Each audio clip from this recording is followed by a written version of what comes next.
welcome everyone to our 7th and last episode of DUO on Air.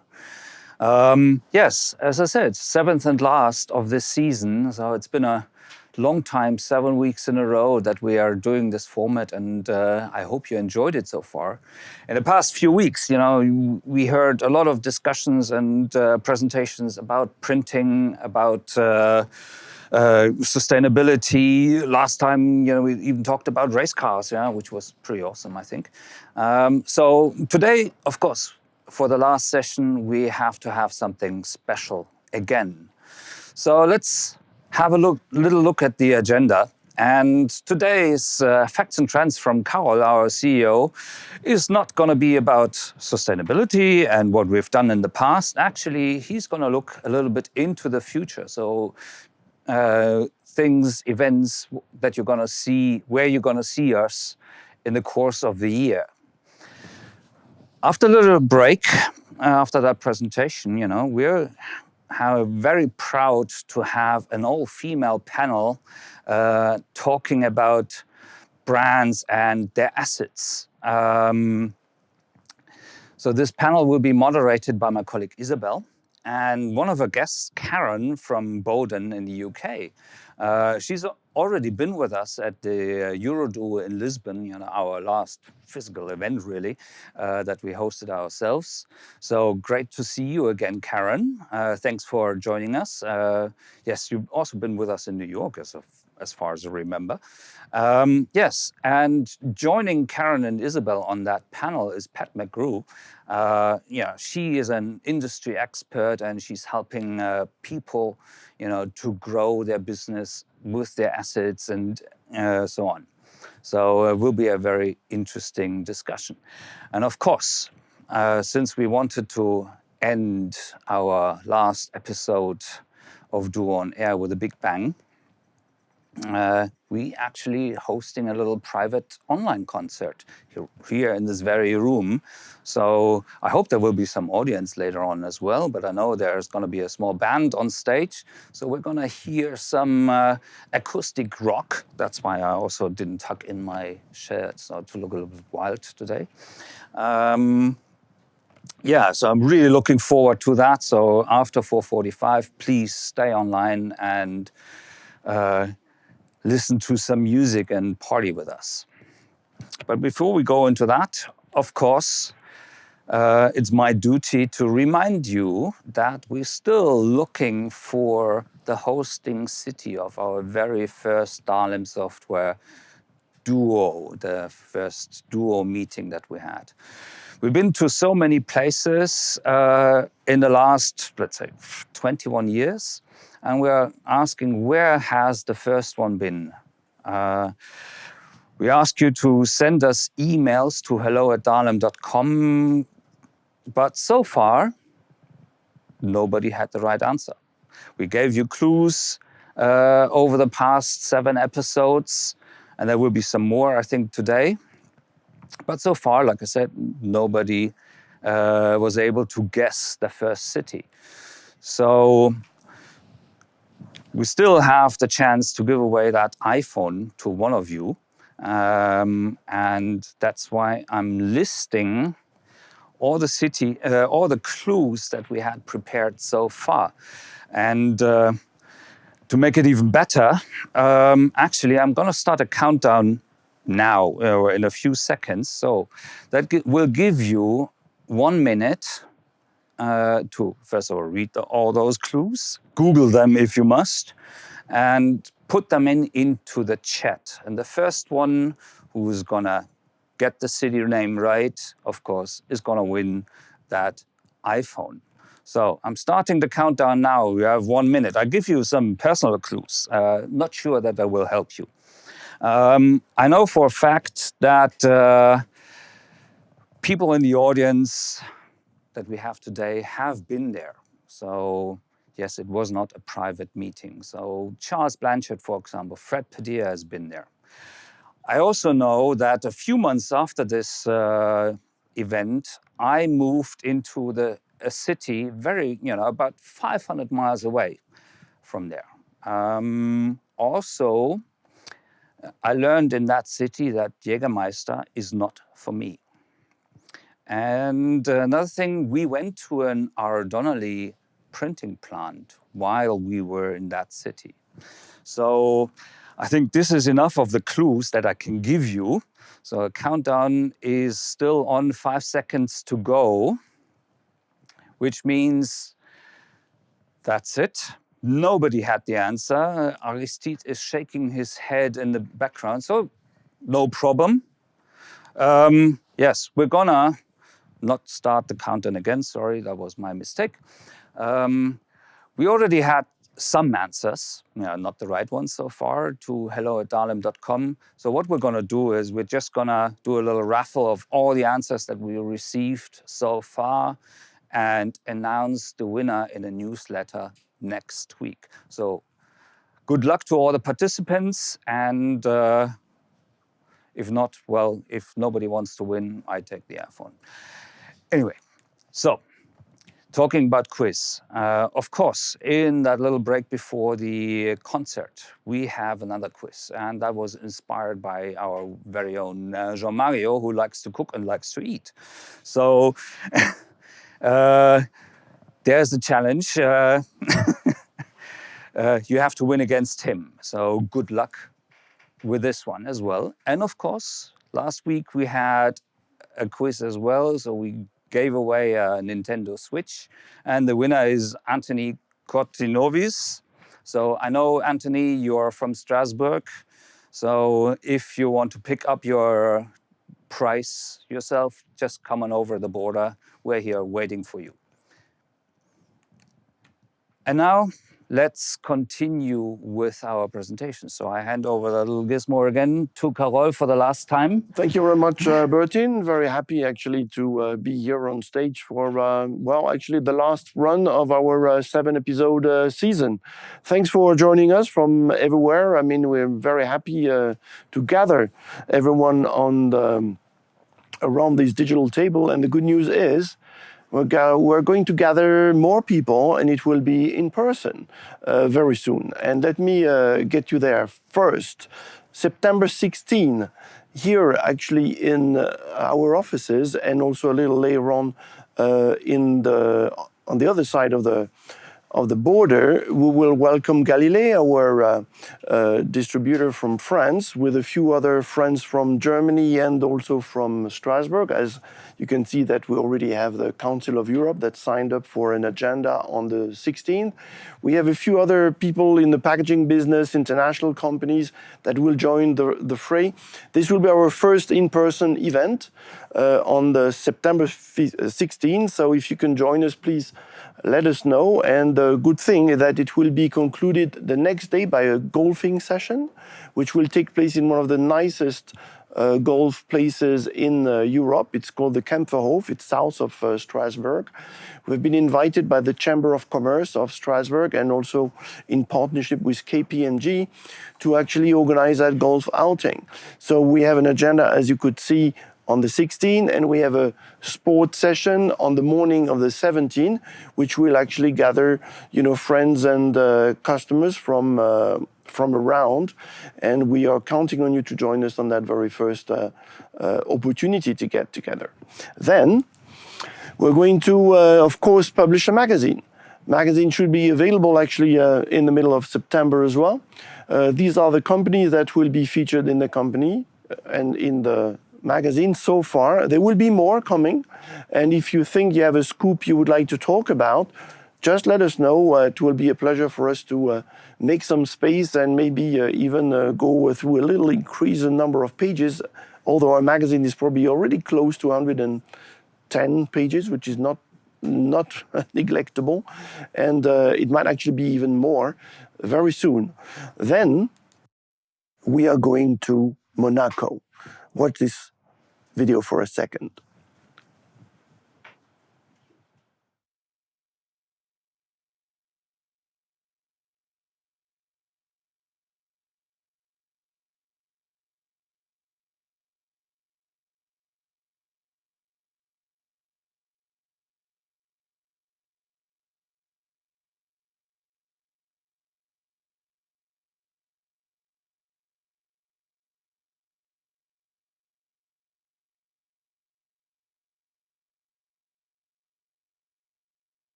So you have guessed it. Actually, this is to Monaco that we're heading. This will be the end of September, and we'll join there again, Galilée, our French partner, and a few other friends, around a number of brands which will actually tell us what they've been looking for here in this first trade show in the southern France about packaging in, I think we could easily say 2 years. So we're very happy actually to go there.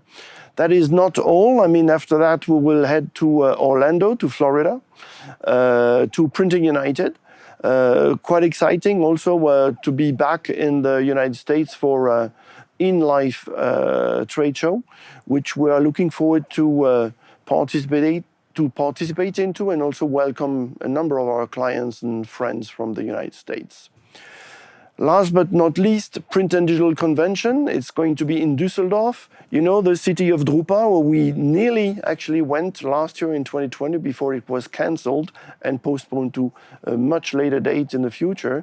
So the Print and Digital Convention is already the third, or if not fourth, trade show of that matter we are doing in Düsseldorf. It's a very dynamic trade show, as you may imagine, because it illustrates the print to digital transition and actually the mix in the media, for which we have the intent to be a defining partner. And that will take me now to our biggest event until year-end, which is our worldwide technical meeting conference. As you all know, I mean, it happens in the first week of December, which will be, in that particular case, December 7 and 8 for a Tuesday and a Wednesday, with a training starting on the 9th. You will receive very soon some communication to apply and then hopefully register. It's a limited audience that we in general gather around WWTM. So please make sure you register as early as you can. We'll actually stick a few incentives here and there to do that early. And by any means, join us for that, in general, what is in general a very happy and healthy year-end closing conference. And without any further ado, I would hand back to Bertin, because I hear we have some news, right? Absolutely. So I was just informed that we actually have a winner on our DUO City contest. So congratulations, Lizzie from Boden. You just won an iPhone. So I think probably our colleague Colin might step over and bring it over to your office in the coming days. But you know, but we get it anyway to you, whether by mail or personally. So thanks for Googling very fast, because I know for a fact you haven't been there. Congratulations again, and enjoy your new phone. And now, that's time now for a short break to wire up our panelists and get them on board here, change seats. And I'm looking forward to our panel about brands and their assets. See you later.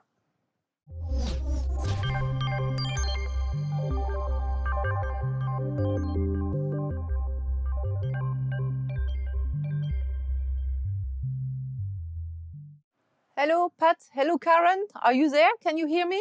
Yes. Absolutely. Okay. Hello, everybody. Thank you for being with us this afternoon or this morning, depending where you are. So I'm Isabelle Bilrer-Reyem. I'm the Business Development Director at DALIM Software. I'm very glad to be today with two prestigious persons. Karen, who is a Creative Operation Manager at Boden, and Pag Magru from the Magru Group, who is an expert in workflow and communication technology. Hello, Karen. So the stage is you. Could you please introduce shortly yourself? Yes, sure. So I've been at Boden for a very long time, 16 years in May. We look at a lot of workflows, bottlenecks, unlock everything, and try and find ways to improve and get the teams to work in the most efficient way. Hello, Pat. So thank you, Karen. Yep. Hello, Pat. Thank you for being with us. It's yours. Please give us a short introduction about yourself. Okay. So I'll go. So, hi, I'm Pat McGrew. I'm managing director for McGrew Group, and my life is spent unclogging bottlenecks in workflows and helping people expand their best practices. So let's dig into our today's subject, which is about unlock your brand assets. Today, there's an interesting study conducted by the B2B Content Institute, which revealing actually the number on the quantity of assets brands are using to communicate about their products. They are usually, on average, using up to 13 channels. It could be more, but this is on average. And what is also very important to notify is that all those channels, they require different kind of assets. So it's very important for creative team to be able to produce this content. And this is an ever growing number of content which is to be produced.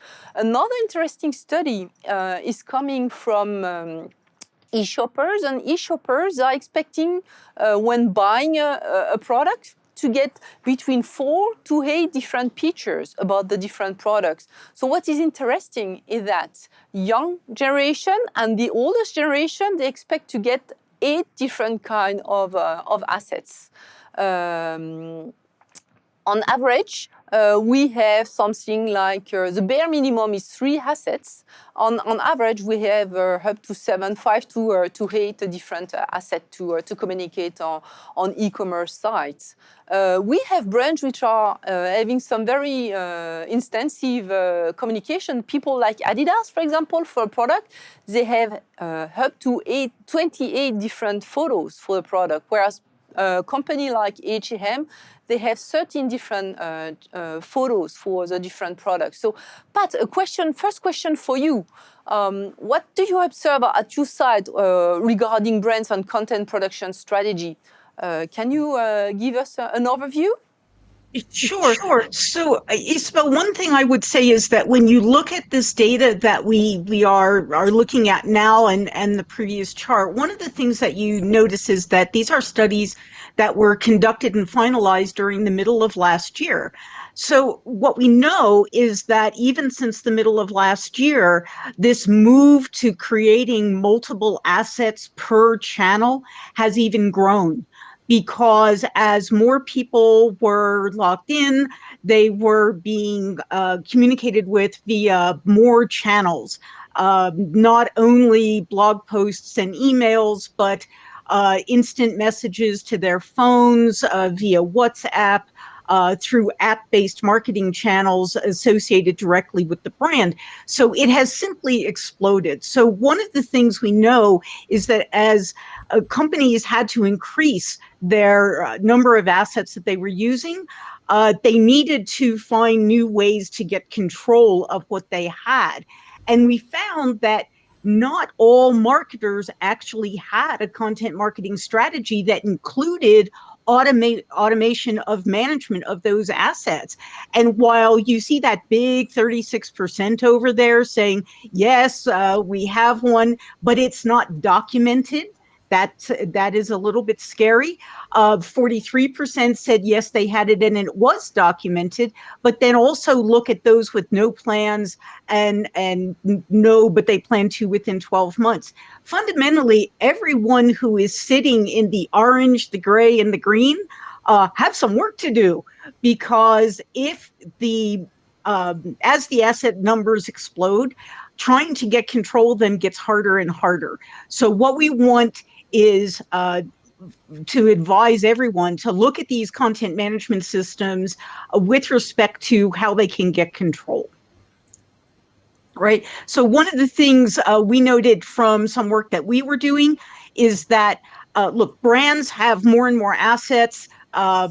They have more teams, but those teams may also be smaller than they have been in the past. And so automation becomes absolutely essential. If you can't quantify the assets that you have, if you don't really, you haven't really taken a look at what you have, think of it in this way. We know of archives that have already grown to a zettabyte. a zettabyte is a really, really big number. If you start to look at the storage requirements, it is the equivalent of 250 billion DVDs. It is a lot of data. And so how do you manage it? You automate it and you tag it so that you can not only control when it gets used so it's used appropriately, but also make sure that you can get back to it. And remember that meta tagging is more than saying, hi, this is a picture of a sweater. It's also the use characteristics, the expiration characteristics. You need to maintain all of that information for every asset that might represent your brand. I think that that's the most important takeaway in every engagement that I'm involved in. Yeah, it's quite amazing, especially when you're talking that more than half of the company, they claim to have a strategy, but in reality, they are not able to demonstrate that they have a strategy.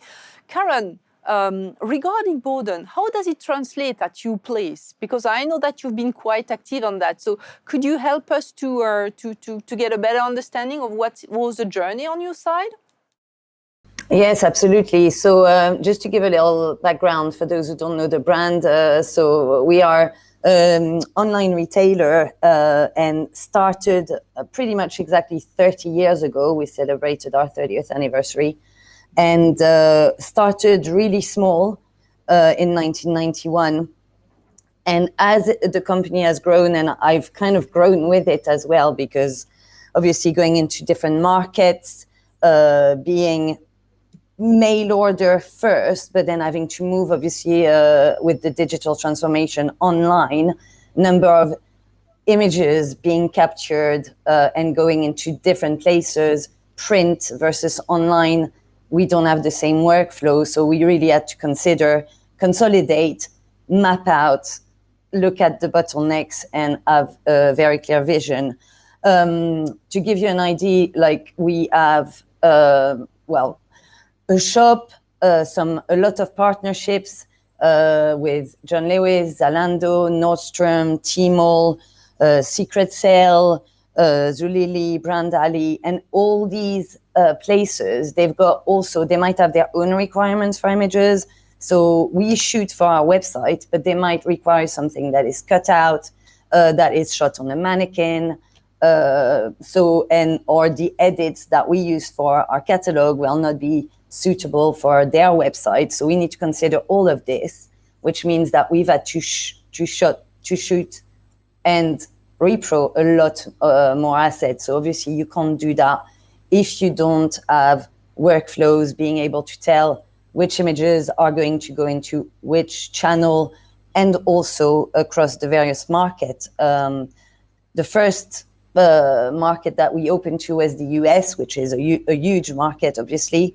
But then we went into Europe with Germany, Austria, France, and most recently, and that's where I think the partnerships are really interesting versus trying to sell on our website, is for when you're going into markets such as China, where it's going to be really difficult to find someone to do the translations for us. So we just have to send them our images, and they can pull the information through on their website. So you can find efficiencies like this through partnership, and marketplace is really an area that's growing for us. May I ask you one question, Karen? What is the average number of images you are using per product at Boden? So roughly, I think we see on the next slide, that's our kind of minimum amount of shots. We do still photography. We always have a front shot and a detail. For some of our products like children's wear, there's a lot of details in the applique, so we do front, back, side. And then we also have what we are renowned for, which is our lifestyle imagery, where we go and shoot on location. And obviously that's going to go on the catalog, and we might be using, there will be a lot of edits of that one shot, one that will work for a feature maybe we are doing if that top is a key seller for us.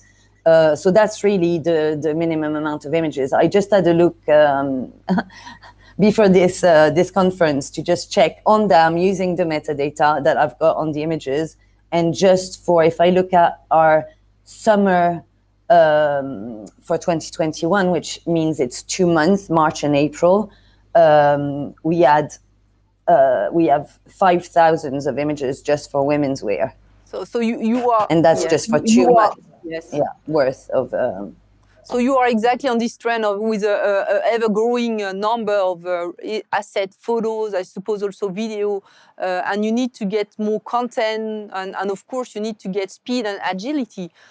So with this growing number of asset production requirements, what are the different options to scale actually? Because the first one you would see is to put more people in the creative team to be able to address it, but it may be a little bit costly. So Pat, would you have some other alternative you would recommend?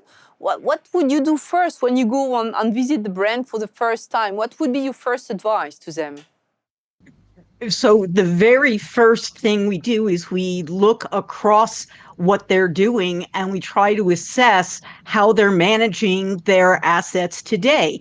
And you might find anything. You might find someone who is keeping everything in file folders with a name on them and hoping that they'll be able to find that folder when they need it. You might find an image like you see here from one of my clients who had lots and lots of Post-it notes to try and help them understand where things needed to be and when they needed to be there and what all the touch points were. So we look for what level of organization they have today, and then we try to build a bridge because we know people aren't consistent. We know they're not going to do the things exactly the same way every single time. We know that if someone goes on vacation, the person who backs them up might operate differently and the results may not be as expected. So we're looking for a way to regularize and normalize. And certainly what that means is we need to put in place a workflow system that will allow us to use the content in the way it's intended to be used. So this image that you see is from a study that I recently did with a client where we were trying to identify all of the touch points that might happen in a typical print buying cycle for an organization. So think print, think think putting things on mobile apps. Many, many people are involved. And if every one of those people cannot rely on the asset that's being passed to them to use, you wind up with chaos. So you absolutely want to be looking at a very robust content management system that allows you to tag every asset, tag it robustly, not just with a name, but with a lot of the characteristics, its use characteristics, its copyright characteristics, its licensing characteristics, and then make sure that the entire team is actually using the system that you implement. Because another very common problem when I walk into an organization is that they have invested in great workflow solutions and only half the teams are using it. So the first thing I understand, this is to be able to map your process on paper and to understand the way you are working. Karen, you went through this journey with your team. So what was the approach you had? So just like Pat's picture, I've got one that looked exactly the same. And it's really useful to really understand what everyone is doing, what's involved at every stage. And initially, when you're in one team and you just think, things happen by magic before and after. But when you drill down and you get everyone to see from start to finish what is happening, you can really see where there's duplication of work, where things are there just because it's legacy and no one questions why they're doing things. So yes, process mapping was really the first thing. And that's digital transformation, which is also including growing the platform of social, such as Instagram and Facebook, and they need content, nearly every day to tell the story, to keep the customer engaged. So that's a lot to take on. And yes, you can't grow the team at the same proportion as your the number of images that are needed. That would be really crazy. So the customer now has got much bigger expectations. They want to have the right product at the right time, relevant and timely communication, and also personalized experience. That not only helps the customer, but it helps us also sell more if you show what they want. So for us having a central place for all these images was essential. You couldn't. It was not long ago, if I look at it, that we were navigating through folders, and that's not something that can be sustainable to find things. So really the key information that you wanted was, okay, where's the image that relates to that product? I have a code or I have a title. You should be able to find it just by typing that code in. Also creating automation, like obviously you can't rely just on one agency for all that you do, because that's just not sustainable either. If one goes down, then you go down with them. So having workflows that enable us to work with different partners and really know what image to send where and at what time. So that's done through creating automation, and that's it. Future-proofing goes with opening it up to different partners. So how did we achieve that? First of all, we needed to start like small and then go bigger. So finding what the key ID is against an image. So that's always going to be against what we call the metadata. And that we capture it from the image. Our teams were used to try and code like with product codes, but then it would go everywhere. So I think if we go on the next slide, we can get information from when the team shoots, so we can know who the shoot producer is, who the art director is, what product they've been shooting by scanning barcodes, so you know that you've got a source of truth against your product. So in terms of workflow, we are looking at it from we shoot and then we need to edit. With digital, we shoot so much. There's an editing process that needs to happen. Otherwise, if we're already in zillion of megabytes, I can't remember the word you use, Pat, but zettabytes. Yes, you'd get there very quickly if you weren't editing. And obviously the designers, then they get a good amount of choice of images, and being able to only send the stuff that's being used to repro for retouching, because we want our product to really be the same color as it will be when she receives our package. So yes, through workflow and automation, you can send the right thing at the right time to the right place. And these statuses are also part of the metadata, as in, you know where they are in the production process. You know you can enable people to download only stuff that is ready to publish and not anything else.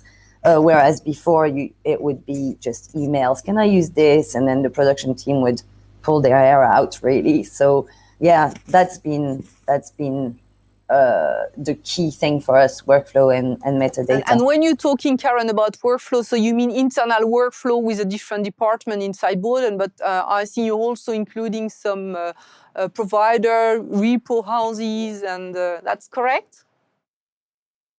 That's right. So these little arrows that you see on the previous slide represent kind of where the image goes outside of Boden to be retouched by X or Y agency. If it's a children's wear shoot or women's wear shoot, they'll go to different places, and then they'll come back to us, and that updates the status. So yes, if we look at the image status, we start with, on a lifestyle shoot, okay, it's a wider select, like the art directors have shot them, but are we really happy for the designers to use them? Yes or no? We get the art directors to approve them, and then they go to the next stage, which is ready for design. So here, as an example, you can see that is probably a too far away shot to really sell the product and also see the cute little face of that little baby. So we're only going to make that other one ready for design.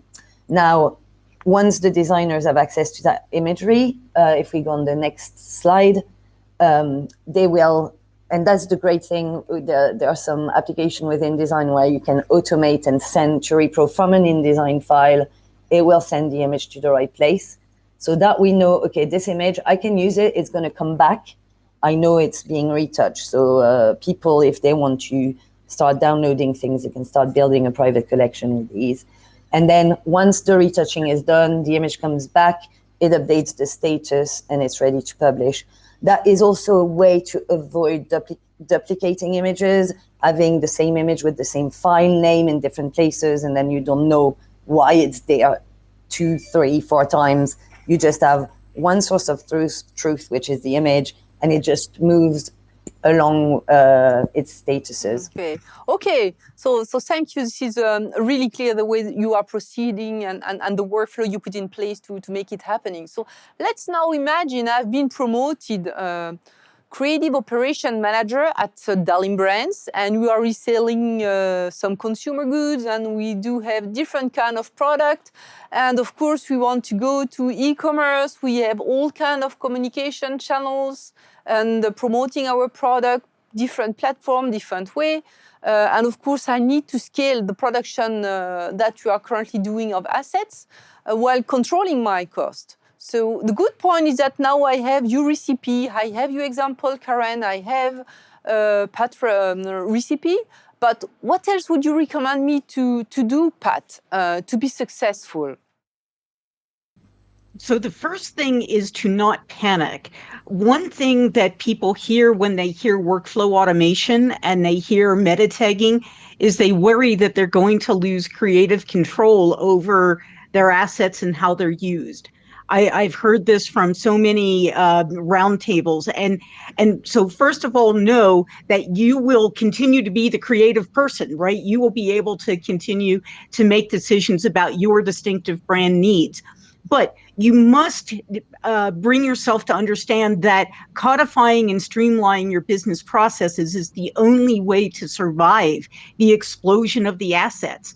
And that means people who are creative, who are used to keeping things on sticky notes and on whiteboards, have got to re-educate themselves about how to use the software that they've been provided to maintain their sanity. I think that might be the best way of looking at it.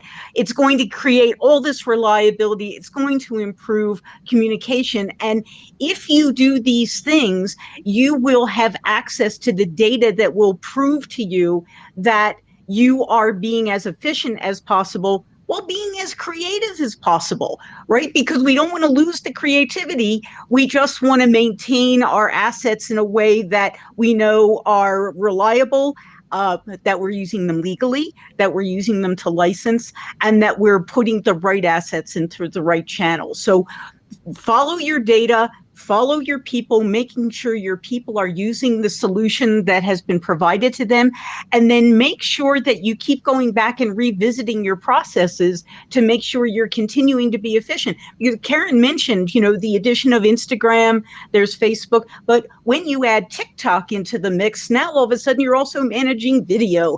And as new platforms arrive, maybe you have a Clubhouse channel, maybe you have the new Facebook Live channel, maybe the new LinkedIn channel. You will need to maintain assets for all of those as well. It's going to keep exploding. Okay, thanks, Pat. Karen, my boss just told me that he met you recently, and he explained me how successful you were at Boden, growing the production of assets, how you've been controlling your production while not increasing cost.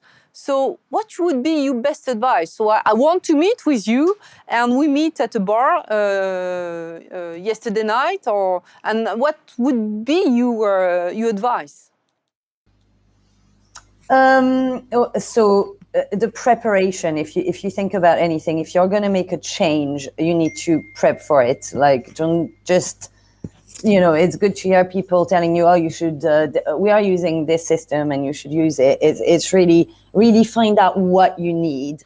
So meeting with the teams, mapping out the workflows, questioning everything. As I said earlier, if you why are people doing the things that they do, and is there actually a reason for it? Thinking big is also a good way to go about it, because you can straight away think about, don't let what people do now stop you from finding out, well, if you could have anything, what would it be? And actually, you could quickly find out that it is possible. And then attending a lot of these types of conferences, I found really useful, meeting with various people and getting to understand their own solution, but also their problems. And we tend to see that we all have the same problems. But the users really keeping them engaged, like whoever is going to need to be in that system need to be involved from the very beginning, because as you said, Pat, user adoption is essential, because if people are not using it, then all the work that you've put in just goes to be for nothing. And I've also found that having a really close relationship with your IT and your tech departments, because is important. You need the technology to be supported by the infrastructure, and because that could go down really quickly as well. So, and get them to get the IT team to understand what's the need and the business, what the business is getting out of this. Okay, thank you. So as a summary, I would say, so the first thing I will have to do tomorrow morning when I come back to the office, this is to think about mapping my process, my business process. Then I will inquire and look for some advice on the internet, conferences, to find out what is the best tool to address my requirements. And then this is to build a team and to get all the feedback, and not only my team, but also all people working on the system. So thanks to you, Karen, thanks to you, Pat, I think I have a lot of good advice. I'm now ready to go and be successful for my new job. Following to this webinar, we will have also the pleasure to download a white paper that you've been working with us, Pat, giving us all those advice. And I think maybe we have now some time for some question. I don't know how we are. Is there any questions?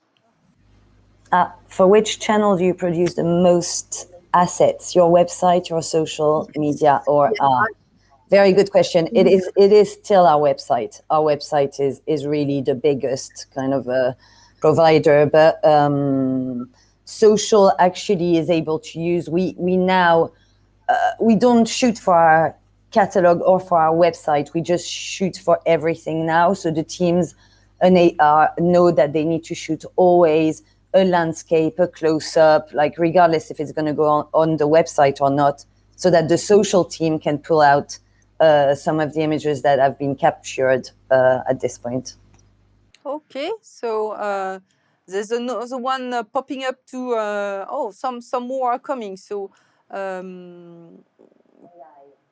Pat, the next one is, what are the challenges you come across within your process?